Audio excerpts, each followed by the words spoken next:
په افغانستان کې د کرکټ تاریخچه کله چې شاه شجاع د انګریزي لښکرو پر مټ د امیر دوست محمد خان امارت ړنګ کړ او خپله د تخت په ګودۍ کېناسته، نو د ده سره د راغلو انګریزي لښکرو لخوا په 1809 زیږدیز کال کې د افغانستان په خاوره د لومړي ځل لپاره کرکټ ترسره شو.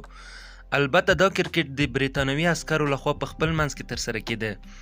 له دې څخه نږدې یوه نیمه پېړۍ وروسته، یعنې په 1909 زیږدیز کال کې په افغانستان باندې شوروي لښکرو یرغل وکړ، چې له امله یې ګڼ شمېر افغانان کوزې پښتونخوا ته مهاجر شول او په کوزه پښتونخوا کې د کرکټ د لوبې سره عادت شول، او هملته یې په 1995 زیږدیز کال کې د افغان مهاجرو د کرکټ فدراسیون رامنځته کړ.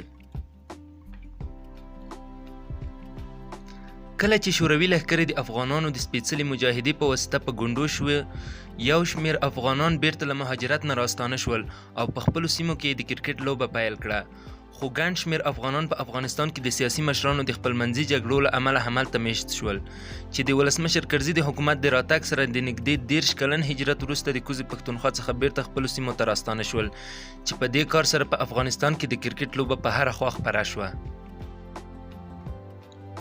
افغانستان په 2001 زیږدیز کال کې د کرکټ د نړیوالې شورا په افلیټ ممبرز غړو کې ومنل شو، او په همدې کال د افغانستان هیوادنۍ لوبډله د پاکستان هیواد ته د لوبو لپاره وکوچېده. په 2003 زیږدیز کال کې افغانستان وتوانېده چې د آسیایي کرکټ شورا سره غړیتوب ترلاسه کړي.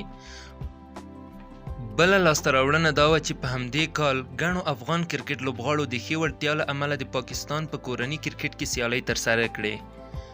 په 2004 کال کې د آسیا تر 19 کلنو څخه کم عمره لوبډل کپ کې افغان لوبډلې هم ګډون وکړ، چې دا کال ملي لوبډلې ته هم خورا ارزښتمن کال و، ځکه چې آسیایي هیوادونه په جام یا ACC ټرافي کې افغان لوبډله ولوبېده.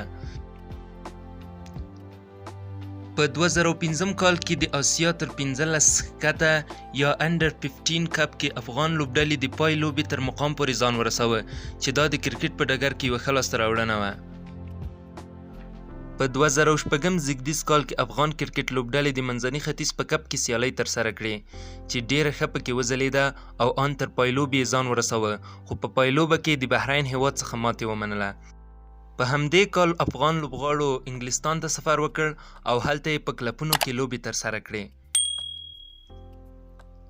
په 2007 کال کې د آسیا تر 19 کلنو کم عمره کپ کې افغان 19 کلنې لوبډلې برخه واخیسته او ډېرې بریاوې یې خپلې کړې. په 2008 زیږدیز کال کې د 5م ډیویژن یا د 5مې درجې نړیواله اتلولي یې ترلاسه کړه، او د همدې کال په وروستیو کې د 4مې درجې کپ هم په خپل نوم کړ. په 2009 زیږدیز کال کې د 3مې درجې نړیواله اتلولي هم لاسته راوړه او د آسیایي شورا شل اوریز کپ یا ACC 20 کپ یې وګاټه. د افغانستان د کرکټ په تاریخ کې 2010 زیږدیز کال ډېر ارزښتمن کال ګڼل کیږي، ځکه چې په دې کال د افغانستان ملي لوبډلې په شل اوریز نړیوال جام کې لوبې ترسره کړې. په عربي متحده اماراتو کې د شارجې نړیوال لوبغالی د افغانستان د ملي لوبډلې د کورني لوبغالي په نوم ونومول شو. که څه هم افغان ملي لوبډلې نړیوال جام ته لاره پیدا نه کړه، خو د 4 کلونو لپاره یې د کرکټ نړیوال شورا د یوه ورځنیو لوبو رسمي حق ترلاسه کړ. لومړنۍ نړیواله شل اوریزه سیالۍ هم په همدغه کال د ایرلینډ سره ترسره کړه. د 2010 زیږدیز کال د نړیوال شل اوریز جام د لارموندنې اتلولي یې وګټله. د کاناډا ملي لوبډلې ته په انټرنیشنل کپ کې سختې ماتې ورکړه او د فرست کلاس د کرکټ نه هم نړیوال ستر هدف یې پوره کړ. د همدې کال د آسیا په اولمپیکي سیالیو کې افغانستان 2م مقام ترلاسه کړ او د سپینو زرو مډال یې هیواد ته راوړ.